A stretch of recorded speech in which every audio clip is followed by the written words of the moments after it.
produktus išmetėm, bet kvapas dar liko, neįmanoma apipuoti. Ir dar va, truputį, taip sakant, liko tie gyvūnėliai. Šiandien vėl apsilankėme pas Joganą.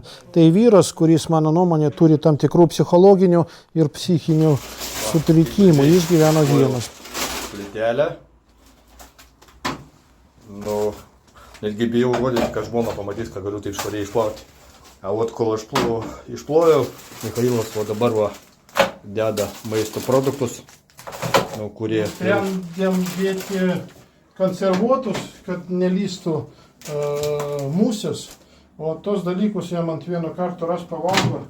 Ir man atrodo, kad tai tikrai žymiai geresnis dalykas, negu dėti tos produktus, į kurios lenda musės, nes jų čia yra milijonas tiesiog skraido ir kvapas dar neišsivėdino. Tai va. Priminsiu, kad vakar jau buvome pas jį ir tai, ką pamatėme šaldytuvę, švelniai tariant, šokiravo. 2 vištos išpūstos nuo puvimo padengtos lervomis. Tos pačios lervos ir ant kitų produktų. Viskas tikėtina dėl to, kad šaldytuvas kurį laiką buvo išjungtas.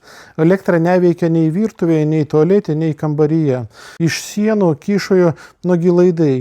Tai ne tik antisanitarija, tai reali grėsmė jo gyvybei ir aplinkiniams. Šiandien pasiūlėme Joganui mainus supuvusius produktus iškeisti į konservus. Jis sutiko. Išvalėme viską, išplovėme ir dezinfikavome šaldytuvą, dujinę viryklę ir kitus paviršius, kur dar knebždėjo lervos. Pavyko atkurti elektros tiekimą šaldytuvą ir bent vieną rozetę padaryti name saugią. Tačiau tiesą sakant, tai tik laikinas sprendimas. Laidai name visiškai susidėvėję, kai kur nutrūkę pačiose sienose ir kabinti visą butą ant vieno laido pavojinga ir nepatikima. Čia reikalingas kapitalinis remontas, reikia specialistų pagalbos. Aš pabandysiu susisiekti su atsakingomis miesto tarnybomis, galbūt savivaldybė ras galimybę bent iš dalies finansuoti elektros instaliacijos remontą Jogano namuose.